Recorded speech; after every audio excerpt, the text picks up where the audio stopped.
a very good friend of mine, and he's my mentor.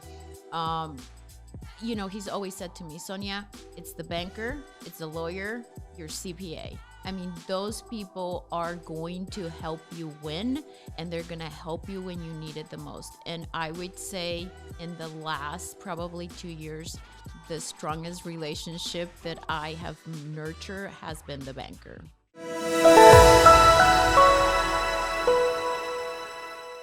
I confess to my banker on a regular basis. But here's the thing.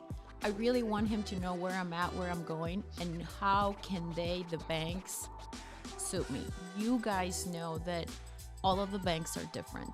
Some of them like single family, some of them like apartments, some of them like construction projects, every single one of them. So I always talk about having the construction tool around you. You need to have the different pieces and pull the right one when you need it. But when you're consistently meeting with them, you're finding out what's going on, what do they see changing, and you also informing them where are you going, what are you doing, what are your concerns. I mean, the first thing I did when I come back was meet with my banker.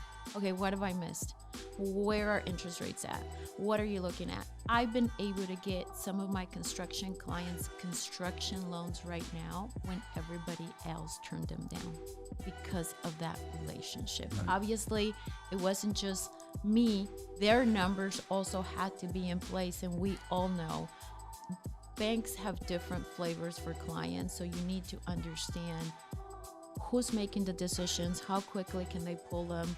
Are they having to go out of state to get a decision? Is it within in-house? What is their capability? I mean, are they going to be able to lend you 10 million? Or are they going to be able to lend you 40 million? It's those little things that come into play the longer you're going to be in the game. And I think that's important. I think that they need to be seen as a partner. Banks are partners. They're partners. Just as your lawyer, your CPA, and your accountant, I had a very good friend of mine, and he's my mentor. He's always said to me, Sonia, it's the banker, it's the lawyer, your CPA.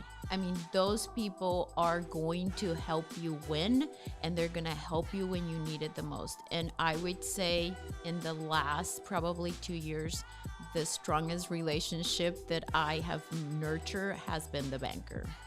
Yeah, I mean, it really is. Those are some of the key pieces. And, I love that you mentioned the CPA. I mean, our CPA is willingly jumped on calls with other investors to help explain, the tax ramifications, some of the advantages of investing in real estate, and they act as a true partner. And, we're there for them as well. We want their business to thrive, just like they want our business to thrive. It's a win-win situation. It's no longer transactional, and you have to get out of that aspect. I mean, it's the same thing, if you're that person that goes in and yells at the banker because they didn't get you something or they messed up something, they're not going to want to do business with you. I mean, yeah, you have to be understanding, but there has to be some give and take, because there's going to be a point in this business where things aren't going to go as planned on your side. And it's going to happen multiple times. If you're doing it for long enough, or you're doing it enough volume, there's multiple things that are going to occur. And you're going to need the assistance from those individuals of, delaying payments, increasing amount of, construction funds, etc., hurrying up and getting tax information done, new filings, helping with entity info. That's great. I love it. I think, just like you said, every single one of them, it's a win-win situation for both sides, right?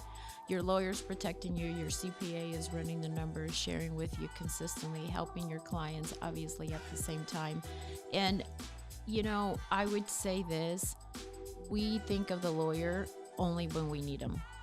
But in my business, what I've done for 22 years prior to this was building relationships. I came back and I got a call from a guy who's in Australia. I totally forgot that I found him a job out there. Call me, craziest thing. He's like, hey, I saw you have a construction company. What do you do? Long story short, he's an investor, real estate investor on the side, obviously. I know how much the guy makes because I got him the money, obviously the offer, the money.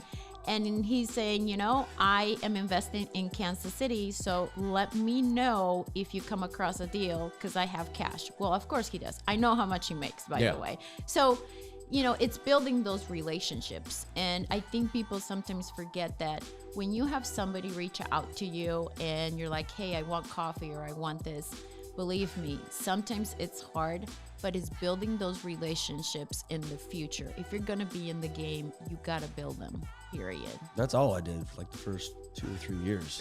All the time. It was almost daily. I mean, there would probably be at least 5 to 7 of those a week. I mean, Easily. Coffees, lunches, Easily. coffees, And it gets lunches. hard. Don't get me wrong. I mean, it gets Yes. hard, but I value that. If somebody reaches out to me, I value that. I'll listen to them. We may not do any business at that point, but we will. It's a matter of time. When things align, we will. So you got to keep that door open.